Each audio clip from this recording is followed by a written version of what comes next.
My name's Jess. I've always been the kind who gets things done on her own. By the time I was 33, I was deep into my career, not even thinking about settling down, despite the occasional admirer. But, as they say, life happens when you're busy making other plans. It was a regular Wednesday evening, and I was about to head home from work when my car decided it had other ideas. There I was, stranded in the office parking lot, hood up, hands on my hips, cursing under my breath at the smoking engine. That's when Tom walked over. I noticed him a few times around the lot. He worked in another part of the building. Tall, with a kind of quiet confidence about him, he had that look that said he could handle just about anything. "Car trouble?" he asked, an eyebrow raised as he approached. "You could say that," I replied, trying not to show my frustration. "It just started making this awful noise, and then smoke everywhere." Tom chuckled, which normally would tick me off, but there was something genuine about it that kept me calm. "Mind if I take a look?" "Be my guest." I gestured towards the open hood. "I'm Jess, by the way." "Tom," he said, extending a grease-free hand, surprisingly. "Let's see what's going on with this old beast." He poked around for a minute, then straightened up, wiping his hands. "It's your alternator, I'd bet my last dollar on it. You're not going anywhere tonight unless you get it towed." "Great, just my luck." "Fantastic," I sighed. "Thanks for the diagnosis." Tom laughed again, pulling out his phone. "I've got a buddy who owns a shop not too far from here. Let me call him and see if he can help us out." While he talked on the phone, I couldn't help but notice how easy it was to just stand there with him. It wasn't like me to feel comfortable with a stranger so quickly. "All right, he can tow your car tonight, and he'll look at it first thing tomorrow. I can give you a lift home if you need," Tom offered after he hung up. I hesitated for a moment. Mom always said not to get in cars with strangers, but then again, I wasn't exactly a kid anymore. "Sure, that'd be great. Thanks, Tom." "No problem. Just trying to be helpful," he said with a smile. "Besides, it's not every day I get to rescue a damsel in distress." "Whoa there, cowboy." I shot back playfully, "I'm no damsel, and I'm not in distress. I just have a stubborn car." "Noted." Tom grinned as we walked to his car. Stubborn car, tough owner. The drive was short but filled with easy conversation. We talked about work, our favorite places to eat around town, and some of the crazy experiences we had at our jobs. It was refreshing to talk to someone so normal. When he dropped me off at my apartment, he handed me a business card. "In case you need a ride to the shop tomorrow, or if your car gives you more grief." I took the card, a small smile playing on my lips. "Thanks, Tom. Maybe I'll call you, and not just for car troubles." He winked as he drove off, leaving me there with a weird feeling in my stomach. Excitement? Maybe. For the first time in a long while, I was actually looking forward to what tomorrow might bring. After Tom and I met, things moved pretty fast in a good way. He was open right from the start, which I respected a lot. But as we got closer, he started to share more about his family dynamics, and it wasn't the pretty picture I was used to growing up with. Tom's older brother, Mike, had always been the golden boy in the eyes of their parents, especially their mom, Linda. According to Tom, Linda doted on Mike, always talking him up as the smartest and most successful. Mike got more attention, more praise, and yeah, more of everything else too. Tom seemed to have made his peace with being the second fiddle, but for someone like me, who came from a family where love and fairness were a big deal, it was hard to swallow. I remember telling Tom, "It's not right, you know. You're just as great as anyone, Mike included." Tom just shrugged, a little uncomfortable. "That's just how it is, Jess. I've dealt with it. Let's not make waves, okay?" The first time I met Linda, it was clear she wasn't thrilled about me. It wasn't anything she said outright, it was more the way she talked about Mike in front of us, barely acknowledging Tom's achievements. "Mike just got promoted again. Can you believe it? We're so proud," she'd gush, while Tom just nodded along. Despite all that, I still tried to make a connection, but it felt like hitting a brick wall. Eventually, I realized maybe Tom and I were better off without trying so hard to win them over. 2 years down the line, Tom and I decided to tie the knot. It wasn't a big affair, just something small, with a few close friends and family. Mike, surprisingly, was genuinely happy for us, which was more than I could say for Linda and her husband. They showed up, sure, but there wasn't much joy in their congratulations. At the reception, I caught Linda boasting to another relative about Mike's latest business venture, loud enough for nearby tables to hear. I was mingling nearby with some of our friends when Tom caught my eye, a look of resignation on his face. I walked over to him, squeezing his hand.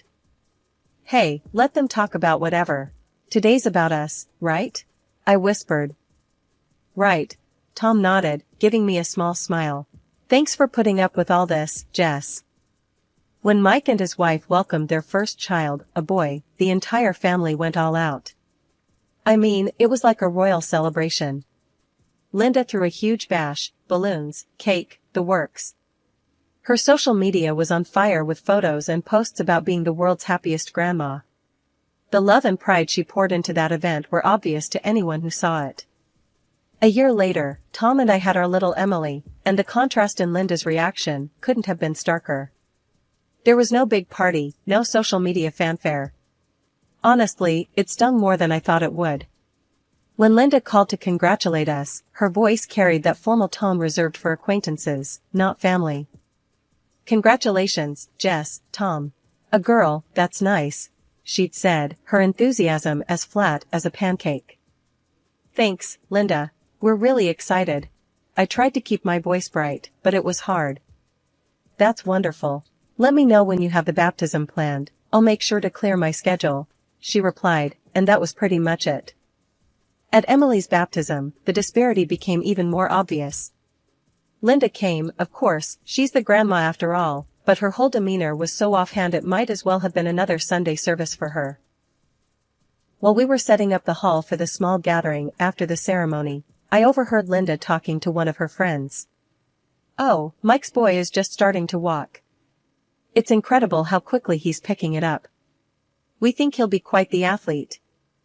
Feeling a bit irked, I walked over to Tom, who was arranging chairs and didn't seem to notice his mother's gushing about his nephew. "Tom, doesn't it bother you? The way your mom is all over your nephew and just here for Emily?" Tom looked up, a slight frown creasing his brow. "Yeah, it does. But what can we do, Jess? It's how she is. Mike's always been the star. But Emily's your star, our star. Doesn't she deserve the same?" I pushed back, not ready to drop it. Tom sighed, running a hand through his hair. "Of course, she does. And she'll always have us. I know it's not the same, but..." "But nothing," I cut in, my frustration peaking. "She should care more, Tom. It's not fair to Emily." "You think I don't know that? But confronting my mom, it's just going to make things worse. She won't change," he said, almost pleadingly. As the day went on, I tried to shake off the feeling of disappointment. I focused on our friends and the part of the family that was thrilled for us. Emily was a bundle of joy, oblivious to the adult tension swirling around her. Post-baptism, we had a little party back at our place. Linda stayed a bit, mostly keeping to herself or chatting with Tom's dad, who seemed to be trying to make up for his wife's lack of enthusiasm by being extra cheerful. As Linda was leaving, I decided to try one more time. "Linda, we missed seeing you with Emily today. She's getting so big already, isn't she?" Linda paused, her keys in hand, and actually looked at me for a moment. "Yes, she is. Time flies. Well, take care of her. And let me know if you need anything." Emily grew more curious and chatty as she hit her 3rd birthday. Kids, they notice more than you think, and it wasn't long before she started asking about her grandparents. "Mommy, why doesn't Grandma Linda come to see me like she sees Cousin Jack?" Emily's little voice was full of innocent confusion one evening while we were looking at family photos online. I paused, not sure how to explain family politics to a 3-year-old. "Well, sweetie, Grandma Linda is very busy, and she lives a bit far away. But we see her on special days, right? It was a weak excuse, and even Emily seemed to sense it. But she sees Jack all the time. He has lots of pictures with her, Emily pointed out, her brow furrowing slightly. Tom, overhearing us from the dining room where he was fixing one of Emily's broken toys, came over and knelt beside her. "Hey, Pumpkin, Grandma loves you a lot too. We all show our love in different ways, okay?" Emily looked at him, then at me, and nodded, though it was clear she didn't fully buy it. "Okay, Daddy." The conversation didn't sit well with me. That night, after Emily went to bed, I brought it up with Tom. We were in the kitchen, me sipping my tea while he cleaned up. "Tom, this isn't right. Emily's noticing the difference. How long before it starts affecting her?"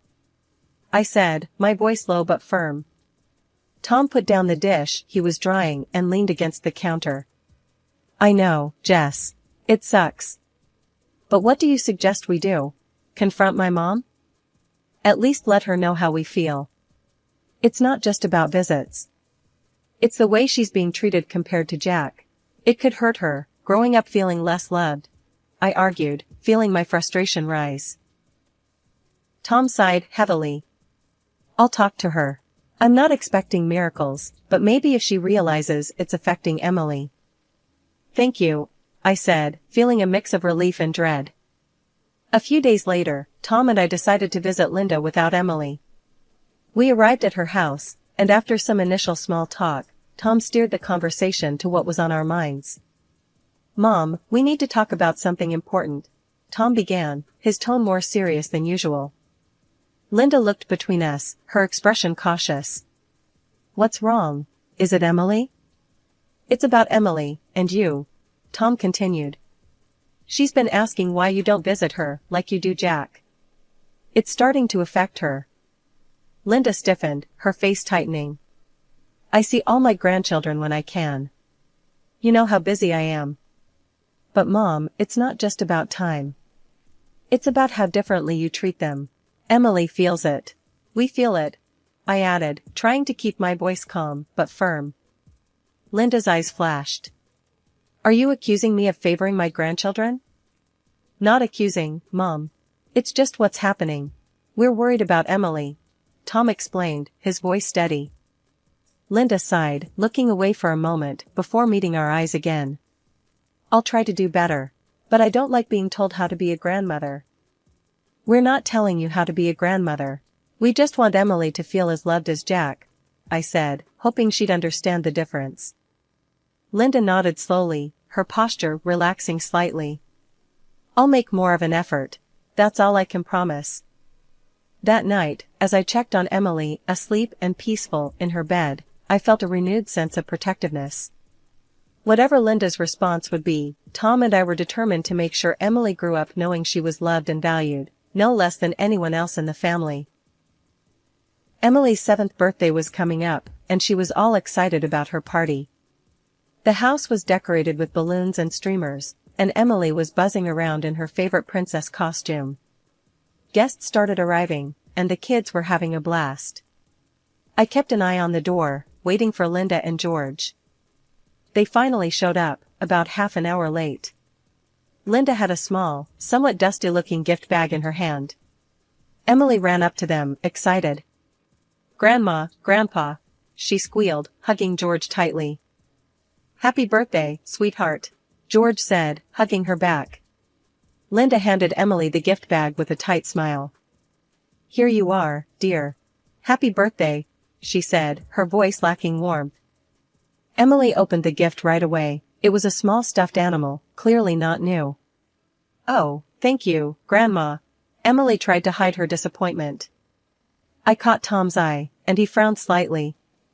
We both saw the letdown on Emily's face.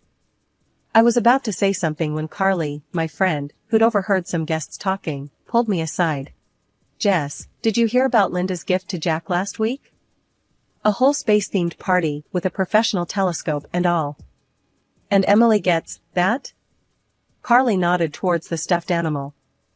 I clenched my fists, feeling my face heat up. "I can't believe this. Every time, Carly. It's like she does it on purpose." The party continued with lots of guests and relatives mingling and enjoying the day. Suddenly, I noticed Emily wasn't around. I found her crying in one of the rooms. "Sweetie, what happened?" I asked, kneeling beside her. "Mommy, Cousin Jack said I'm a second-class person and I need to wash up before I can play with him," she sobbed, wiping her tears with the back of her hand. I felt a surge of anger. "He said what?" I stood up, stormed into the living room, and pulled Tom aside. "Tom, Jack is bullying Emily. He just told her she's second class." Tom's face turned red with anger. "What? I'll sort this out." He immediately went to find his brother, Mike. Mike was taken aback. "I don't understand, Tom. Jack's just a kid. Where'd he get that idea?" Nearby, Jack, unaware of the grown-up tensions, casually mentioned, "Grandma said not to play with Emily. She told me." Silence fell over the room. Everyone turned to look at Linda, who was visibly embarrassed. "This is unacceptable, Linda. You need to apologize," one of the guests said out loud. Others murmured in agreement. Linda, cornered and flustered, muttered a reluctant apology and, looking at Emily, added, "I'm sorry, dear. How about we spend some time next week, just you and me?" Despite my doubts, I agreed. Maybe this was a chance for Linda to right her wrongs. I nodded, hoping for the best. "Okay, Linda. Let's try that." After the birthday party fiasco, things were tense at home. Tom and I knew we couldn't let it slide. It was more than just about a gift, it was about how Linda's attitude was affecting our daughter. We needed to have a real, no-holds-barred conversation with her. The following week, we decided to meet with Linda at her house. On the drive over, Tom seemed nervous, gripping the steering wheel tighter than usual. "You okay?" I asked, touching his arm gently. "Yeah, just not looking forward to this talk. But it's got to be done, for Emily," he replied, his voice steady, but strained. We arrived and found Linda in her garden, pruning some bushes. She looked up, wiping sweat from her brow with a dirty glove. "Tom, Jess, what brings you here? Something wrong?" Linda's voice was cautious, a hint of defensiveness already lacing her tone. "We need to talk, Mom. About what happened at Emily's party," Tom said, getting straight to the point. Linda sighed, setting down her gardening shears. "I thought this might be coming. Let's go inside." Once in the living room, I decided to kick things off. "Linda, what Jack said at the party, and your behavior, it's hurting Emily. She feels less loved, and that's not okay." Linda crossed her arms, her back straightening. "I already apologized for that. Jack's words were unfortunate, but kids say things without meaning them. It's more than just Jack, Linda. It's about how you treat her differently from her cousin. It sends a message, not just to the kids but to everyone," I pressed, trying to keep my voice calm but firm. Linda looked away, then back at us. "I do the best I can. I've always favored boys, it's just how I was raised. But I love all my grandchildren." "But your actions don't show that, Linda." "Actions speak louder than words," Tom interjected, his tone more forceful than I'd heard in a long time. There was a pause, heavy with tension, before Linda finally spoke, her voice softer, almost vulnerable. "Maybe I've been wrong. It's hard for me to admit, but perhaps I haven't been fair to Emily." Tom and I exchanged a quick glance, surprised by her admission. "I don't know how to fix this overnight, but I'm willing to try.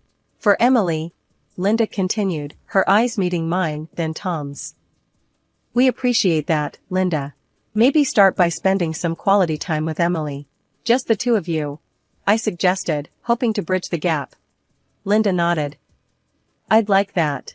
I'll call and set something up. A day at the zoo, perhaps? She likes animals, doesn't she?" "She does," I smiled, feeling a glimmer of hope. It was supposed to be a fresh start. Linda had promised to spend the whole day with Emily, just the two of them, which I thought was a great step towards mending their relationship. So, you can imagine my surprise when I saw her grandson, Jack, climbing into the car with them. Linda, I thought today was about you and Emily spending time together, I said, a bit confused as we stood by her car.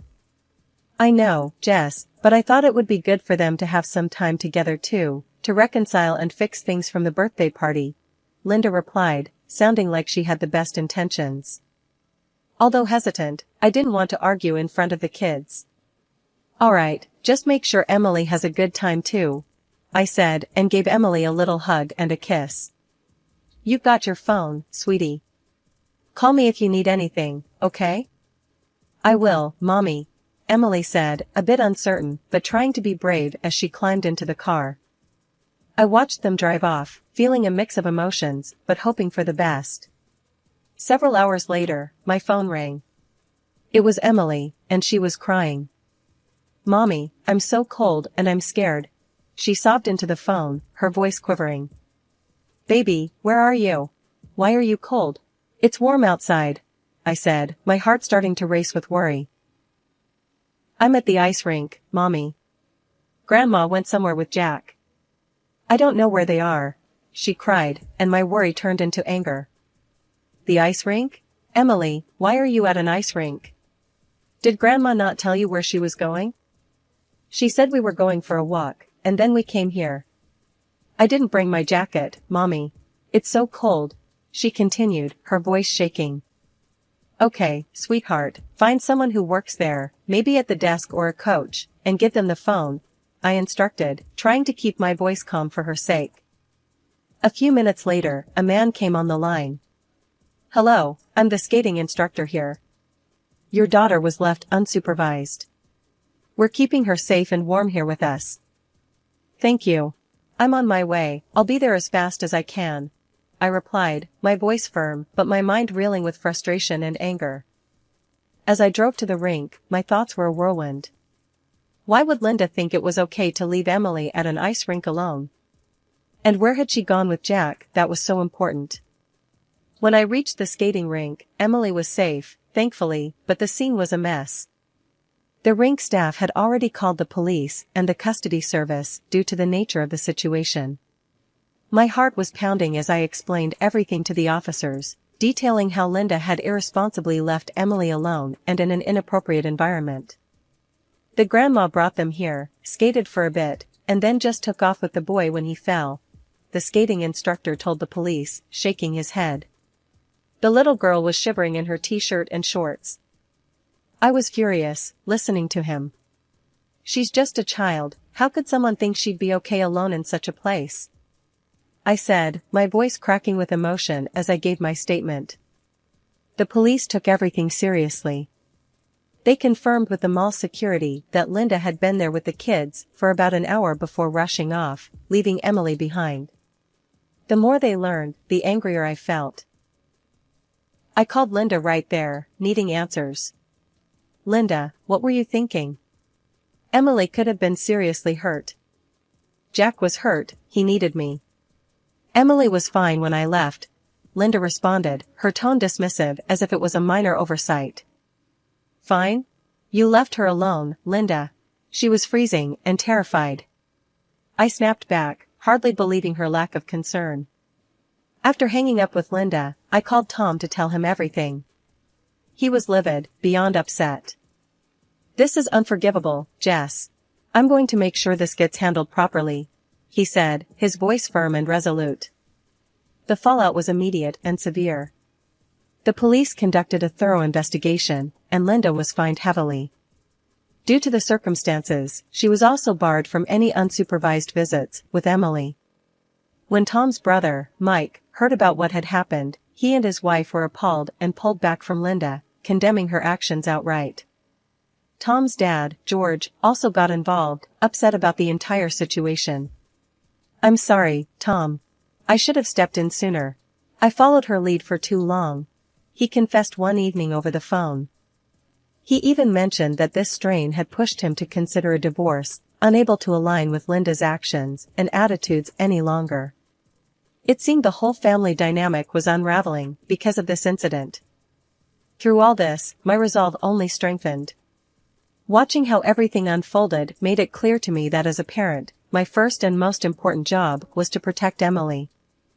I promised myself and her that I'd always be her advocate and shield, no matter what.